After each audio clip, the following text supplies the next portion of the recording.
Berkali-kali kita memilih DPR, berkali-kali pula rakyat dikecewakan oleh para penghuni gedung parlemen di Jakarta itu. DPR kerap menuai kritik lantaran anggotanya terseret korupsi, tidak berpihak kepada rakyat, hingga mengesahkan undang-undang kontroversial, tapi enggan mengesahkan undang-undang yang memiskinkan koruptor seperti undang-undang perampasan aset. Dan yang paling parah, di tengah jutaan rakyat tak mampu beli beras, susu, dan terjaring banyak pinjaman online, mereka asyik berjoget ria di atas penderitaan rakyat sambil menikmati tunjangan sebesar 50 juta per bulan. Demonstrasi pada 25 Agustus 2025 sampai pada saat ini merupakan puncak dari ketidakpercayaan rakyat kepada DPR. Dan yang lebih tragisnya lagi, saat rakyat menuntut lembaga ini dibubarkan, malah dikatai tolol oleh seorang anggota DPR. Hasilnya, ajakan unjuk rasa menuntut pembubaran DPR yang beredar di media sosial berbuah kesadaran segenap elemen masyarakat, tak terkecuali pelajar dan mahasiswa untuk turun ke jalan. Aksi demonstrasi makin memanas ketika seorang personel ojek online digilas secara brutal oleh mobil polisi yang berjaga di lokasi. Ya Tuhan, ada apa dengan bangsa ini? Bapak Presiden Prabowo yang saya hormati, mungkin di atas sana, di menara kekuasaan yang terlihat adalah angka-angka pertumbuhan dan laporan-laporan yang menyenangkan Bapak. Katanya pertumbuhan ekonomi 5,1%. Namun di bawah sini Pak, di kehidupan rakyat yang nyata ada sebuah horor baru yang sedang merayap. Rakyat tidak lagi makan dari hasil jerih payahnya Pak. Sekarang rakyat kecil terpaksa memakan tabungan mereka sendiri, dan yang lebih mengerikan, rakyat mulai memakan pinjaman online untuk sekadar menyambung nyawa dari hari ke hari. Lihatlah data yang berteriak ini Pak. Ini bukan sekadar statistik, ini adalah jeritan rakyat kecil. Rasio tabungan masyarakat kini anjlok ke titik terendah. Celengan-celengan yang mereka siapkan untuk biaya sekolah, untuk hari tua, atau untuk keadaan darurat, kini terpaksa dipecahkan. Isinya terkuras bukan untuk mimpi, tapi untuk sepiring nasi dan tagihan listrik. Tabungan yang seharusnya menjadi bantalan pengaman, kini menjadi hidangan terakhir sebelum jatuh ke jurang. Dan kemanakah jurang itu? Yakni ke dalam pelukan monster digital bernama pinjaman online dan pay later. Otoritas Jasa Keuangan atau OJK mencatat lonjakan pinjaman online hingga 82,59 triliun rupiah. Bayangkan Pak, puluhan triliun rupiah uang pinjaman berbunga tinggi itu kini mengalir bukan untuk modal usaha produktif, melainkan untuk beli beras, membayar tagihan listrik, dan membeli susu formula. Fasilitas beli sekarang bayar nanti atau pay later telah berubah bertahan hidup sekarang atau menderita nanti. Di saat yang sama, pintu-pintu rezeki terasa semakin berat untuk dibuka. Indeks kesediaan lapangan kerja anjlok ke zona pesimis, terburuk sejak Maret 2022. Harapan untuk mendapatkan pekerjaan yang layak memudar digantikan oleh ketakutan akan hari esok. Bagaimana mungkin Pak rakyat kecil bisa menabung jika lowongan pekerjaan pun semakin langka? Ini adalah lingkaran setan yang sempurna. Tak ada kerja, tak ada uang, lalu lari ke pinjol.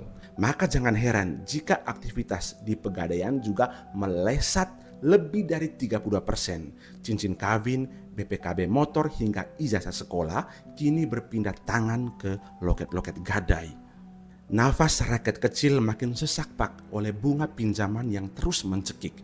Yang paling menakutkan adalah bom waktu yang sudah mulai berdetak.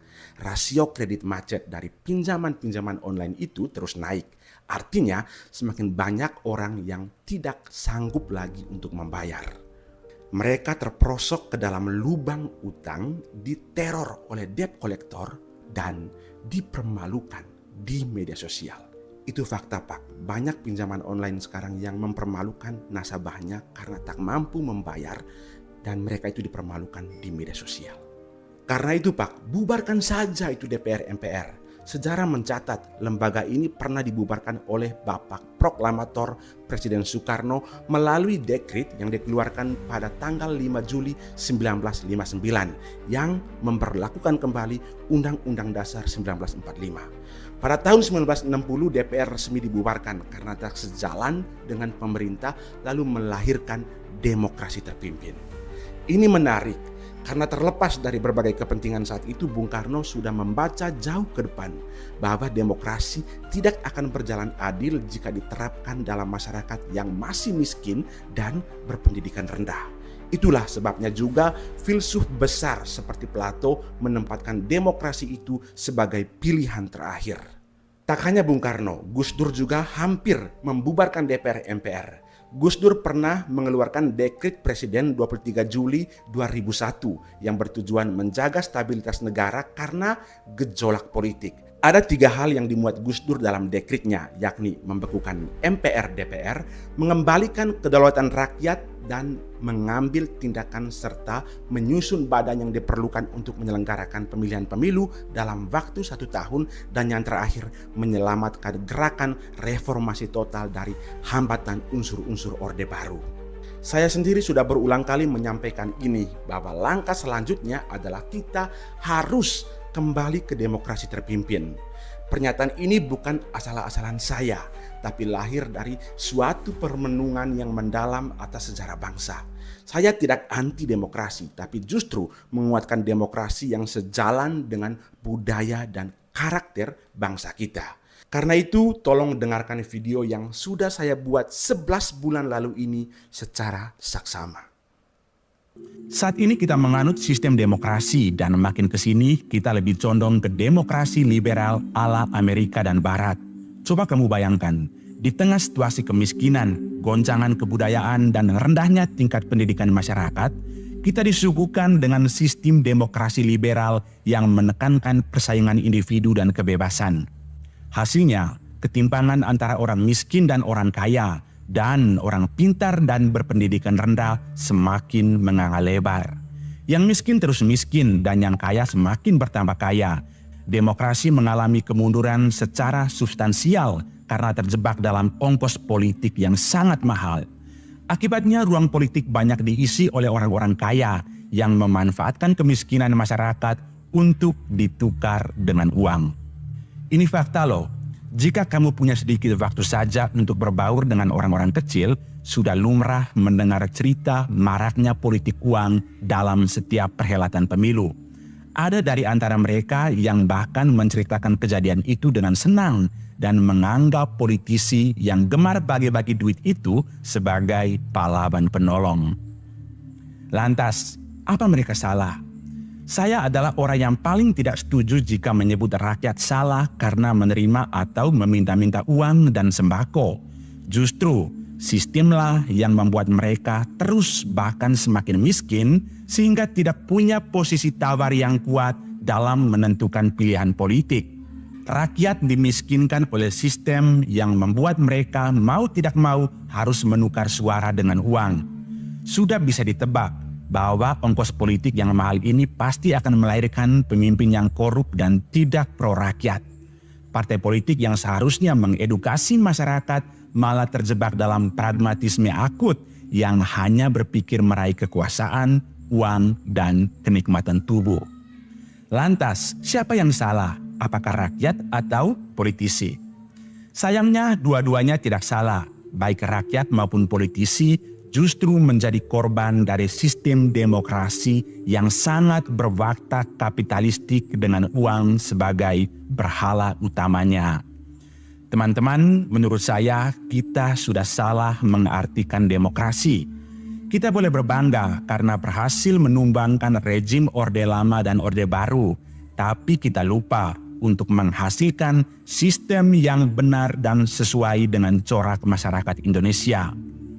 Ibarat menaiki mobil, sopir dan kondekturnya selalu berganti, tapi kita lupa bahwa mobil yang kita tumpangi sudah disetting menggunakan remote control jarak jauh agar selalu tersesat di jalan yang salah.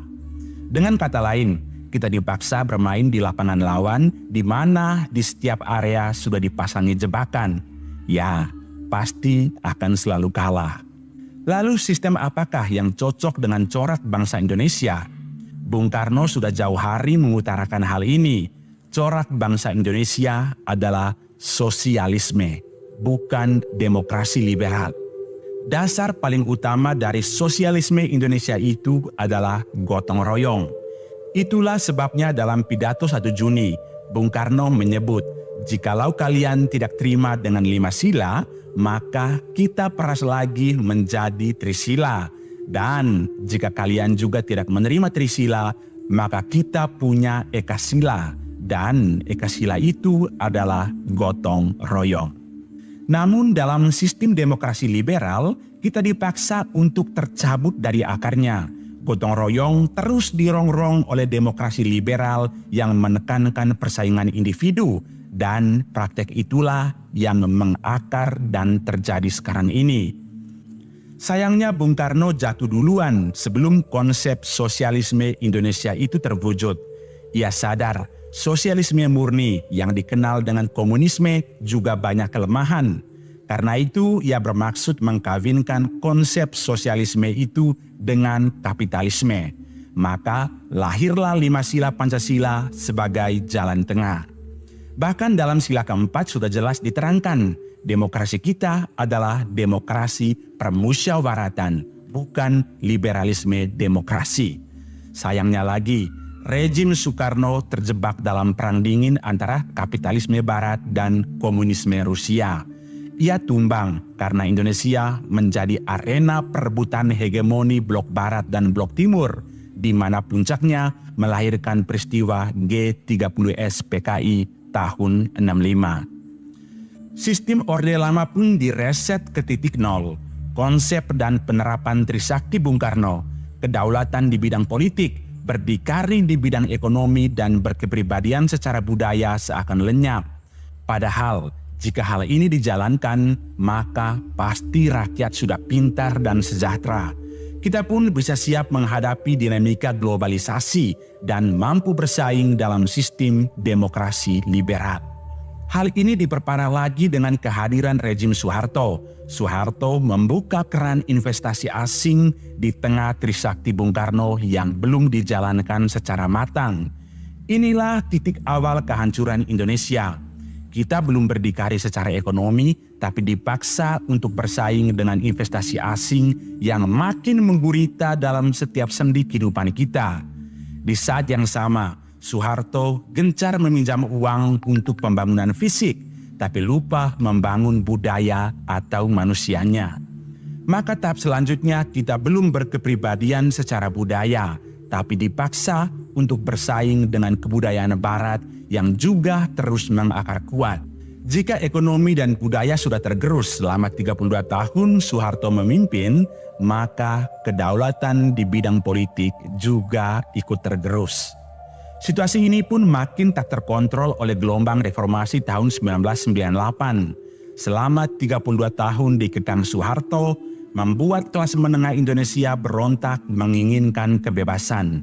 Alhasil, Soeharto tumbang dan keran kebebasan dan persaingan dibuka lebar di tengah situasi kemiskinan dan kemelaratan rakyat.